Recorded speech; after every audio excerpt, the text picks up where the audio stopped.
पूरी दिल्ली सिटी में पानी की लाइनें कहाँ कहाँ बदलने की जरूरत है, क्योंकि अल्टीमेटली तो पूरी दिल्ली में आज भी 30-30 साल पुरानी पाइपलाइन डली हुई है। सीवर की वही 30-30 साल पुरानी पाइपलाइन डली हुई है। दिल्ली को बेहतर पानी की व्यवस्थाएं मिले, दिल्ली को बेहतर सीवर की व्यवस्थाएं मिले, और वो 1760 कॉलोनियां जो दिल्ली में अनऑथराइज कॉलोनियां हैं, उनको भी तो सीवर व्यवस्थाएं देनी है, जो कि पिछली सरकारों ने कुछ नहीं किया। जो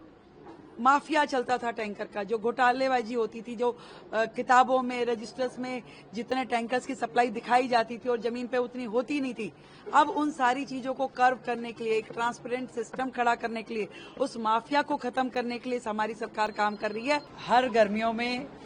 दिल्ली के लिए सबसे बड़ा चैलेंज जो होता है वो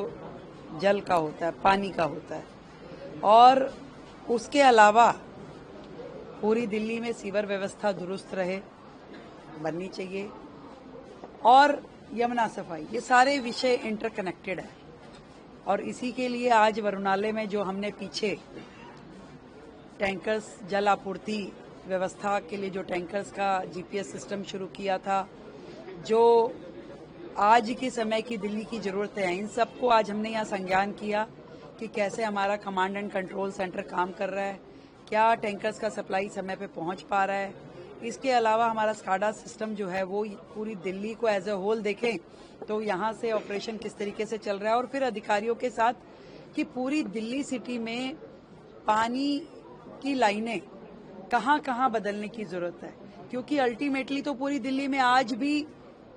30-30 साल पुरानी पाइपलाइन डली हुई है। सीवर की वही 30-30 साल पुरानी पाइपलाइन डली हुई है। आज डेंसिटी बढ़ गई, पॉपुलेशन बढ़ गई, रिक्वायरमेंट बढ़ गई, पर उन्हीं लाइनों पे लोग चल रहे हैं, दिल्ली चल रही है। तो दिल्ली जो देश की राजधानी है वो उन व्यवस्थाओं में नहीं चल सकती, इसीलिए लोग परेशान हैं कि रिक्वायरमेंट ज्यादा है और सिस्टम इतना प्रबंधन कभी हुआ ही नहीं। कभी ये सोचा ही नहीं गया कि ये पाइपलाइन बदलने की आवश्यकता है, ये सीवर लाइन बदलने की आवश्यकता है, ये एसटीपीज काम कर रहे हैं कि नहीं कर रहे, कितने डिसेंट्रलाइज एसटीपी चाहिए, नालों को कैसे ट्रैप किया जाएगा। ये सब चीजों को हमने,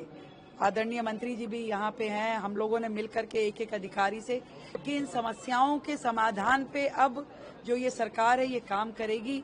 दिल्ली को बेहतर पानी की व्यवस्थाएं मिले, दिल्ली को बेहतर सीवर की व्यवस्थाएं मिले, और वो 1760 कॉलोनियां जो दिल्ली में अनऑथराइज कॉलोनियां हैं, उनको भी तो सीवर व्यवस्थाएं देनी है, जो कि पिछली सरकारों ने कुछ नहीं किया है। हमारा टारगेट ये है कि फेज वाइज उन सभी कॉलोनीज में हम लोग सीवर की व्यवस्था दें, सभी हाउस होल्ड को उसके साथ में कनेक्ट करें, वहां एसटीपीज लगाएं, ताकि एक फुल फ्लेज व्यवस्था हर झुग्गी बस्ती के लिए, हर अनऑथराइज कॉलोनी के लिए, और बाकी पूरी दिल्ली के लिए जहां पुरानी लाइन है वो नहीं पे तब्दील हो। हर घर को नल के माध्यम से जल मिलने की सारी व्यवस्थाओं को पूरे प्लानिंग करके